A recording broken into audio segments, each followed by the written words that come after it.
Caitlin Clark just did something that might quietly change the power structure of women's basketball forever. While the WNBA is heading toward one of the most intense labor negotiations in its history, with players openly discussing a potential lockout that could shut down an entire season, Clark is doing something very different. She's not preparing for a strike. She's not worried about whether the season will start on time. Instead, she'll be sitting courtside at Madison Square Garden, analyzing LeBron James and the Los Angeles Lakers on national television, getting paid, building her brand, and staying visible, no matter what happens to the league. And if you think that's just a coincidence, you're missing the bigger picture. This isn't just another athlete doing a guest TV appearance. This is a 22-year-old WNBA superstar stepping into one of the most prestigious NBA broadcast slots in sports media, during the exact moment her league is fighting for its financial future. That timing isn't random, it's leverage, and it reveals something most people don't want to admit. The biggest star in the WNBA may already have more power outside the league than inside it. Think about that for a second. While most players are preparing for uncertainty, Caitlin Clark is positioning herself in a way that makes her almost untouchable. If the season gets delayed, she's still earning. If negotiations collapse, she's still on national TV. If the league struggles, her brand keeps growing. She's essentially insulated from the chaos that could hit everyone else. And that kind of independence is rare in professional sports, especially in a league where most players still rely on their salaries just to get by. But this story isn't just about Caitlin Clark securing a media deal. It's about what that deal exposes. It's about a league that may depend on one player more than it wants to admit.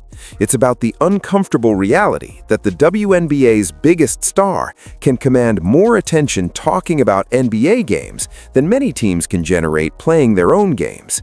And it's about what happens when an athlete realizes they don't need the system as much as the system needs them. Because once a player figures that out, everything changes. And what Caitlin Clark just did might be the first sign that the traditional power structure in women's basketball is starting to crack. February 1st isn't just another date on the basketball calendar. It's one of the biggest regular season NBA nights you can possibly imagine. Lakers versus Knicks at Madison Square Garden. LeBron James in the building that defines basketball royalty. Primetime national television. Massive audience, massive stakes. And right in the middle of all that, NBC is placing a 22-year-old WNBA player at the center of their broadcast. Not as a guest, not as a novelty, not as a quick cameo, as a featured analyst. That alone is wild. Caitlin Clark has never done full-scale professional television analysis at this level. She's still an active player. She's still building her career on the court. Yet NBC decided she belongs on a panel alongside legends of the game, people who defined entire eras of basketball. That's not a test run hidden on a secondary stream. That's a public statement that they believe she already has the credibility, the presence, and the audience pull to sit next to basketball royalty and hold her own. And the timing makes this move even more fascinating. This announcement is dropping right as the WNBA heads into tense collective bargaining negotiations, with players openly discussing the possibility of sitting out an entire season if their demands aren't met. While the league is bracing for uncertainty, NBC is essentially giving its biggest star a parallel career path that doesn't depend on the WNBA season happening at all. That's not just opportunity, that's leverage layered on top of leverage. Think about what this means in practical terms. If the WNBA season gets delayed, Caitlin Clark is still on national TV. If negotiations drag on for months, she's still getting paid. If the league gets suspended, she's still building her brand on one of the largest sports platforms in the world. Her visibility doesn't drop, her relevance doesn't fade, her income doesn't disappear. She becomes one of the few players in the league who can keep winning, even if the league itself stalls. And NBC isn't doing this out of charity. They're launching a major basketball broadcast initiative, something designed to mirror the prestige of their football coverage. They want recognizable faces who bring audience, controversy, and conversation. Caitlin Clark checks every box. She pulls casual fans, hardcore basketball purists, young viewers, and people who normally don't watch women's basketball at all. Wherever she goes, attention follows. NBC saw that data, and they made a calculated move to tie their brand to her momentum. But what makes this truly game-changing is that she's not stepping into this role after retiring. She's doing it while still playing, while still shaping her athletic legacy. That creates a unique dynamic where she's not just a subject of sports coverage, she's becoming part of the media machine that controls how sports are discussed, framed, and consumed. And that shift changes everything. Because once a player becomes bigger than their league, and once they start building platforms outside that league, the power balance starts to tilt in ways most fans never think about. Media companies aren't emotional. They don't make decisions based on hype or feel-good stories. They follow numbers, trends, and audience behavior with almost ruthless precision. And when they looked at Caitlin Clark, they didn't just see a great basketball player. They saw a rare kind of attention magnet that sports executives spend decades searching for. When Clark entered the WNBA, the impact was immediate and impossible to ignore. Teams that were struggling to fill arenas suddenly sold out. Cities that barely covered women's basketball suddenly treated her games like major events. Television ratings jumped in markets that had never cared before. Merchandise demand exploded so fast that infrastructure literally couldn't keep up. One player shifted the economic gravity of an entire league almost overnight. That's the kind of signal media companies obsess over. NBC didn't just notice her scoring ability, they noticed that people who had never watched a WNBA game were suddenly tuning in. They noticed her college games moved streaming subscriptions, that her highlights dominated social media feeds, that casual fans who didn't know the difference between a pick and roll and a fast break still knew her name. That kind of crossover appeal is incredibly rare, especially in a fragmented sports media landscape where attention is everything. And then there's the demographic factor. Clark doesn't just attract traditional basketball fans. She brings in younger viewers, casual viewers, and people who don't normally follow professional sports at all. That makes her a marketing goldmine. She reaches audiences advertisers crave and leagues struggle to capture. To a network like NBC, she's not just a player. She's a gateway into an entirely new segment of the audience that sports broadcasting desperately wants. That's why they're positioning her carefully. Listen to how executives describe her. They don't call her a star in women's basketball. They call her one of the most captivating players in basketball, period. That wording is deliberate. It signals that they want to place her in the same conversation space as NBA stars, not in a separate category. That positioning expands her brand, expands their reach, and reshapes how viewers perceive women's basketball. And from a business standpoint, it's brilliant. If Clark becomes a long-term media personality, NBC locks in a recognizable face for decades. If she transitions seamlessly from playing to broadcasting, they win. If she stays active and continues to grow her on-court legacy, they still win because her analysis carries even more credibility. No matter what direction her career takes, attaching their platform to her trajectory is a low-risk, high-reward investment. But this is where the story takes a turn that's much bigger than television. Because when media companies decide an athlete is more valuable as a personality than just a player, it shifts the entire power dynamic around that athlete. It changes how leagues negotiate with them, how sponsors approach them, and how much independence they can afford to claim. And Caitlin Clark is entering that rare territory where her presence alone might be worth more than the structure built around her. And that's exactly where things start to get complicated for the WNBA. The difference between Caitlin Clark and the rest of the WNBA isn't just talent, it's leverage. And in professional sports, leverage is everything. Most WNBA players live in a completely different reality. Their salaries, even at the top of the scale, often don't match what role players in other leagues make. Many of them spend their off-seasons playing overseas just to stay financially secure. They juggle multiple contracts, long travel schedules, and physical wear just to keep their careers sustainable. For them, the WNBA season isn't just a passion project, it's their financial lifeline. Caitlin Clark is operating on a different plane. She has a massive Nike deal that represents generational money and cultural impact. She has endorsements that stretch far beyond basketball. She has national media opportunities that most players could never dream of. And now she has a recurring presence on a major NBA broadcast platform that keeps her earning and visible even if the WNBA season never tips off. That changes everything. When collective bargaining negotiations heat up, most players feel pressure to accept deals because they need the season to happen. Every delayed paycheck matters. Every missed game hurts financially. But Clark doesn't face that same pressure. She can afford to wait. She can afford to push back. She can afford to say no. And in negotiations, the person who can walk away holds the real power. Think about the optics of that. If the league and players reach a standoff, most athletes are staring at uncertainty. Clark, meanwhile, is sitting on national television discussing LeBron James and the Lakers, building her brand, and collecting checks that have nothing to do with the WNBA calendar. Her career doesn't freeze if the league freezes. In some ways, it might even accelerate. That creates a leverage gap that's impossible to ignore.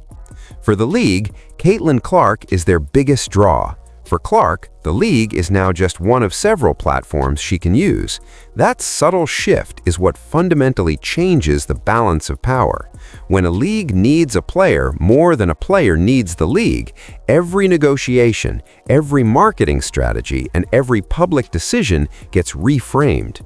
And the uncomfortable truth is that everyone involved knows it. League executives know it, media companies know it, other players know it, and Caitlin Clark definitely knows it. That awareness quietly reshapes how everyone approaches the future, because once one player proves they can thrive independently of the league's ecosystem, it forces everyone else to question how much control the league actually has. But this kind of imbalance doesn't just affect contracts and negotiations. It affects relationships inside the locker room, public perception, and the long-term stability of the entire league. And that's where things start to get even more sensitive. Whenever one player rises this far above everyone else, the attention doesn't just bring praise, it brings tension. And in Caitlin Clark's case, there's already a lot of buzz online about what this could mean for her relationship with the league, her teammates, and the fans who helped build her into a phenomenon. Some reports and fan discussions suggest there's already an undercurrent of frustration around how much attention and resources are directed toward Clark compared to the rest of the league.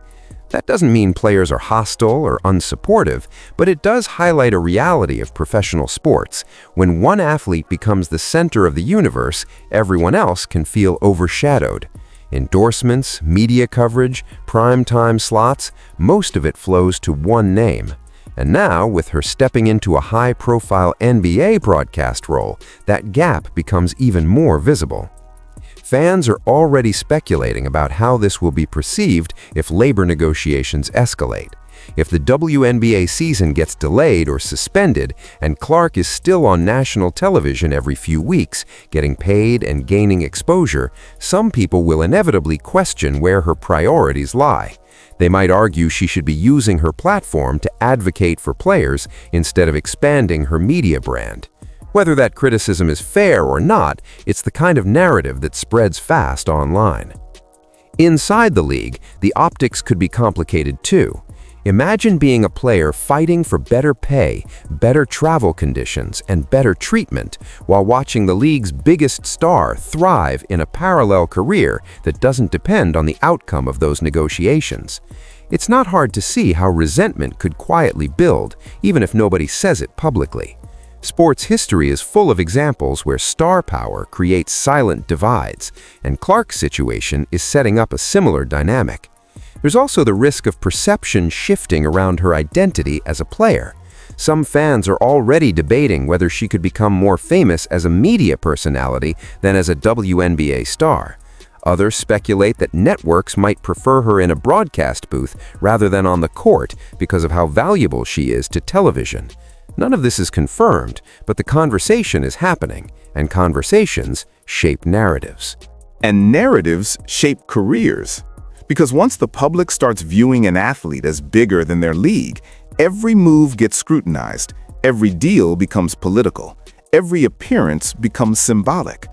Caitlin Clark isn't just a basketball player anymore. She's a symbol of the WNBA's future, and symbols always attract controversy. But the real danger isn't just backlash from fans or whispers in locker rooms. The real danger is what this level of imbalance reveals about the league itself, and how fragile its current model might be when so much depends on a single superstar.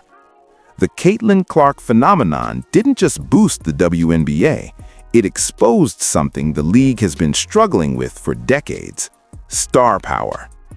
Every major sports league runs on a simple formula.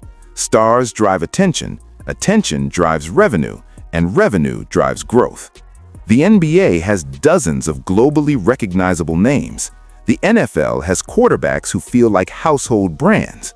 Even smaller leagues rely on multiple figures who can pull casual viewers into watching games they otherwise wouldn't care about. The WNBA, for a long time, hasn't had that kind of depth in mainstream recognition. Then Caitlin Clark arrived, and everything changed overnight. Attendance surged in cities that previously struggled to sell tickets. Television ratings hit levels executives had stopped believing were realistic. Merchandise sales spiked beyond what teams and retailers were prepared to handle. Social media engagement reached numbers that rivaled some of the biggest names in men's sports. One player created a gravitational pull that the entire league suddenly revolved around.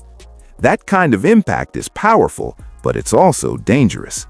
When a league's growth is tied so heavily to one person, it creates a fragile ecosystem.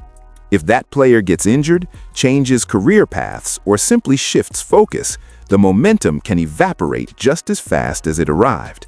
And now, with Clark expanding her presence into national NBA broadcasts, it's clear that her influence extends far beyond the WNBA's control. The uncomfortable reality is that she's not just the league's biggest star, she's the league's main bridge to mainstream culture. For many casual fans, Caitlin Clark is the WNBA. They tune in because of her. They buy tickets because of her. They engage because of her. That level of dependence is a massive risk for any organization, especially one still fighting for financial stability and cultural relevance. It means the league's success is tied to the career decisions of a single athlete. And that shifts power in ways most leagues try to avoid. When one player can move ratings, ticket sales, sponsorship interest, and media coverage almost single-handedly, they become bigger than contracts and marketing strategies. They become a negotiating force, a cultural icon, and a potential wild card. Caitlin Clark is approaching that territory, and the WNBA now has to operate in a world where their biggest asset has more options than the system built around her. This is why some analysts compare her impact to Michael Jordan, but the comparison only goes so far.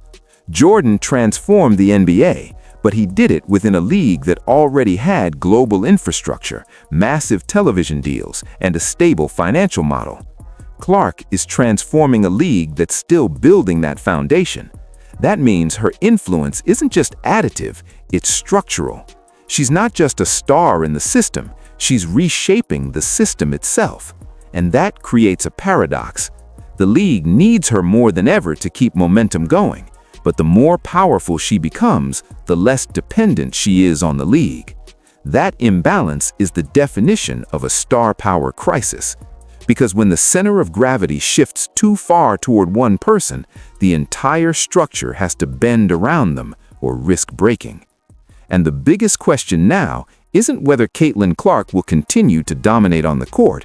It's whether the WNBA can figure out how to build a sustainable future that doesn't hinge entirely on a single superstar who is rapidly becoming bigger than the league itself.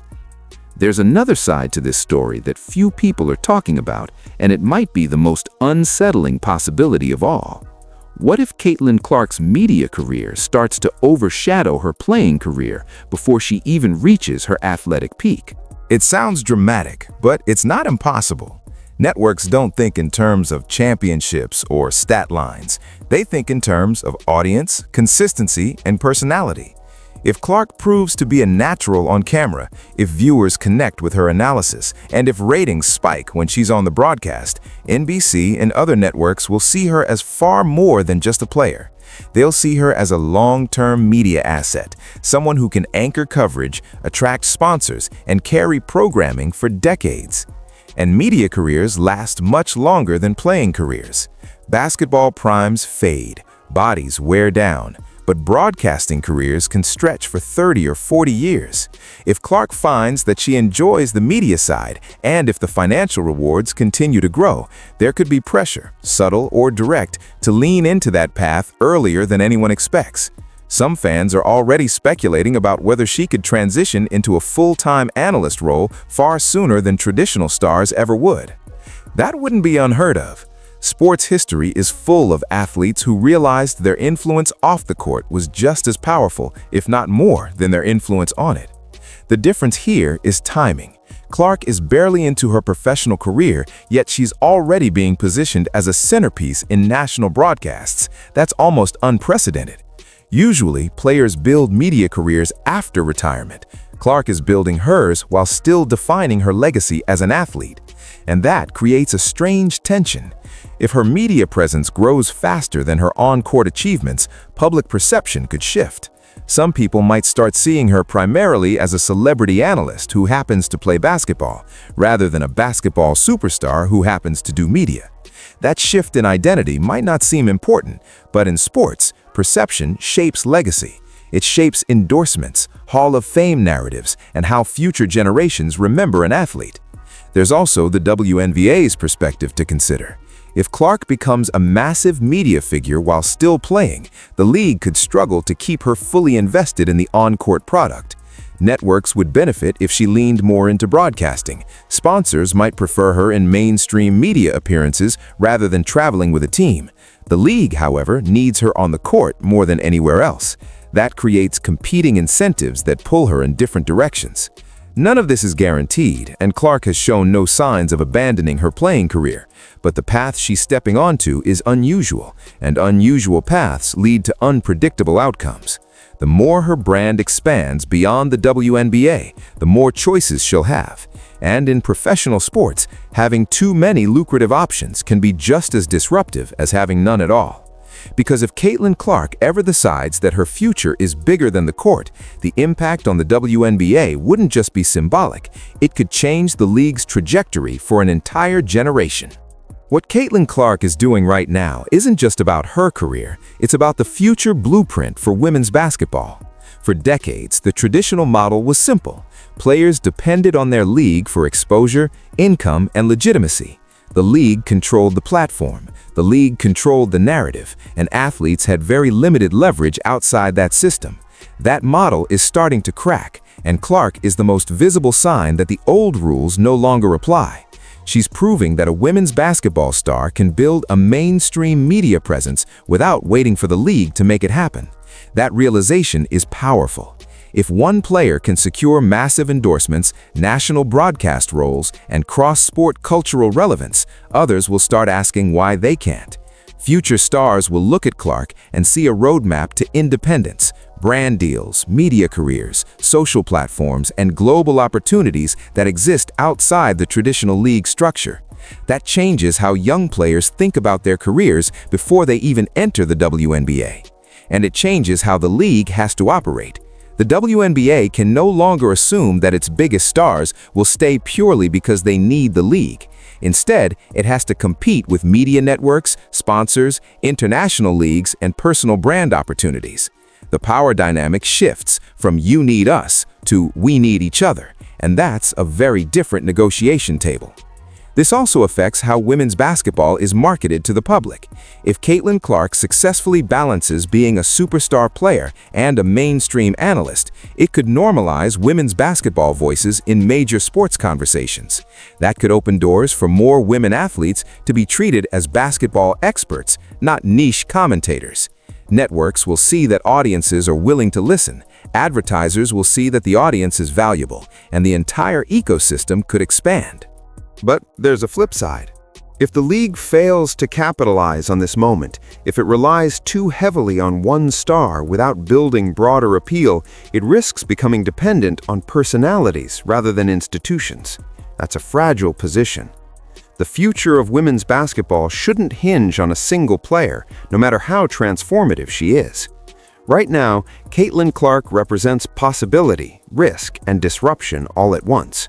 She's showing what happens when an athlete becomes bigger than their league, when media power rivals on-court power, and when the boundaries between playing and broadcasting disappear.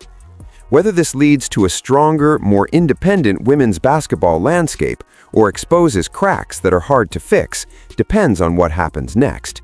Because the moment one player proves she can thrive beyond the league, every player, every executive, and every network starts rethinking the rules of the game.